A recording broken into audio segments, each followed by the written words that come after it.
अस्सलामु अलैकुम वरहमतुल्लाहि वबरकातुहू। उम्मीद है कि आप तमाम खैर आफियत से होंगे। हम बिस्तरी का एक गलत तरीका जो हमारे दरमियान में बहुत ज़्यादा राइज हो चुका है, हस्बैंड वाइफ जब रिलेशनशिप में आते हैं तो ये हम बिस्तरी का गलत तरीका ज़रूर करते हैं, बल्कि कई लोग इसको जायज़ समझकर करते हैं। हालांकि इस काम का करना बिल्कुल नाजायज़ और हराम है। तो हम बिस्तरी में जो हराम काम कौन सा है, जो गलत तरीका कौन सा है हम बिस्तरी का, वो आज की इस वीडियो के जरिए से हम आपको तफसील से बतलाने वाले हैं। बस आप वीडियो को आखिर तक देखें, इंशाअल्लाह ताला आप तफसील से समझ जाएंगे कि हम बिस्तरी का जो गलत तरीका है जो हम करते हैं और कई नौजवान इसके अंदर मुब्तला हैं, वो कौन सा तरीका है वो तफसील से आप समझ सकते हैं। तो देखिए, हम बिस्तरी का जो गलत तरीका है वो ये है कि बहुत सारे मियाँ बीवी इस तरीके से हम बिस्तर होते हैं कि वो एनल सेक्स करते हैं। और एनल सेक्स कहा जाता है कि बीवी के पीछे की शर्मगाह में हम बिस्तरी करना।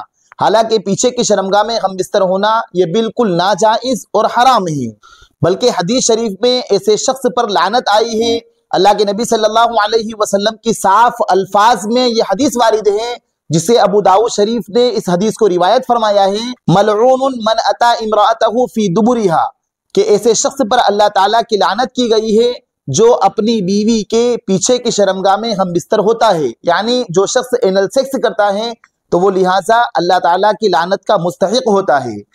हालांकि बहुत सारे लोग एनल सेक्स को जायज इसलिए समझते हैं कि जब कुरान करीम की वो आयत का तर्जमा पढ़ते हैं कि निसाउकुम हर्सुल लकुम फातू अन्ना शिअतुम, कि तुम्हारी बीवियां तुम्हारे लिए खेतियों की तरह हैं, बस तुम उनके करीब आओ जिस तरह चाहो, चाहे आगे से आओ चाहे पीछे से आओ।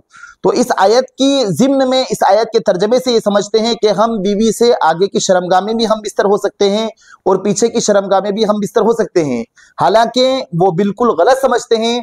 इस आयत का मतलब ये है और इस आयत की तफसीर ये है कि ये आयत उस वक्त नाजिल हुई थी कि यहूदी लोगों ने ये बात बहुत ज़्यादा आम कर दी थी कि अगर कोई शख्स अपनी बीवी से आगे की शर्मगाह में भी पीछे से हम बिस्तरी करेगा तो उसका बच्चा भेंगना पैदा होगा, यानी वो आंख से माजूर होगा। तो इस बात को रद्द करते हुए आयत नाजिल हुई थी कि तुम्हारी बीवियां तुम्हारे लिए खेतियों के मानिंद है, तुम जिस तरह चाहो आओ। यानी आगे की शर्मगाह के अंदर बीवी से चाहे हम उसे लिटाकर हम बिस्तर हों या खड़े होकर हम बिस्तर हों या आगे से हम बिस्तर हों या पीछे से हम बिस्तर हों, ये बिल्कुल हमारे लिए जायज़ है। लेकिन हम बिस्तरी का जो मकाम है वो आगे की शर्मगाह है, इसलिए कि खेती जो कहा गया है तो उसमें जो बीज डाला जाता है उससे पैदावार होती है। तो लिहाजा इसी तरीके से आगे की शर्मगाह वो खेती की तरह है और पैदावार जो नुतफा होता है, मनी होती है, वो उसके अंदर डाला जाता है, तब जाके बच्चा पैदा होता है। तो लिहाजा जो खेती है वो आगे की शर्मगाह है, ना कि पीछे की शर्मगाह। इसलिए कि पाखाने की जगह जो होती है वो खेती हरगिज नहीं हो सकती है।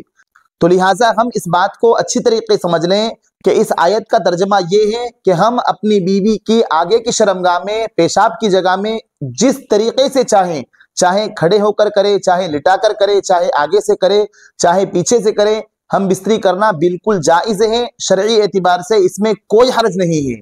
लेकिन पीछे की शर्मगाह में यानी दुबुर के अंदर हम बिस्तर होना, जिसे एनल सेक्स कहा जाता है, ये बिल्कुल नाजायज़ और हराम है। अब इसके अंदर कई नौजवान मुब्तला हैं, कई शादीशुदा जोड़े इसके अंदर मुब्तला हैं, इसलिए कि कई औरतें ये कहती हैं कि हमारे शोहर हमारे साथ ज़बरदस्ती करते हैं और वो हमें एनल सेक्स के लिए तैयार करते हैं। जब हम उन्हें मना करते हैं कि इस्लाम में इसकी इजाज़त नहीं है, इस्लाम ने इस चीज़ को हराम करार दिया है, तब भी वो इसको जायज़ समझकर करते हैं और वो हमारे साथ ज़बरदस्ती करते हैं। हालांकि हम इस बात को अच्छी तरीके से याद रख लें कि एनल सेक्स करना ये बिल्कुल नाजायज़ और हराम है। शरीयत ने ऐसे शख्स पर बहुत सख्ती से लानत फरमाई है। बाज़ रिवायत के अंदर आता है कि अल्लाह के नबी सल्लल्लाहु अलैहि वसल्लम कल क़यामत के दिन ऐसे शख्स पर नजर रहमत नहीं फरमाएगा और अल्लाह ताला भी ऐसे शख्स पर नजर रहमत नहीं फरमाएगा। तो उम्मीद है कि आप इस वीडियो के जरिए से अच्छी तरीके से समझ गए होंगे कि हम बिस्तरी में ये जो तरीका है ये बिल्कुल गलत तरीका है। अगर वीडियो अच्छी लगी हो तो आप हमारे इस वीडियो को अपने दोस्तों के पास जरूर शेयर करें, साथ साथ हमारे चैनल को सब्सक्राइब करें। फजज़ाकुमुल्लाहु खैरन व अहसनल जज़ा। अस्सलामु अलैकुम वरहमतुल्लाहि वबरकातुहू।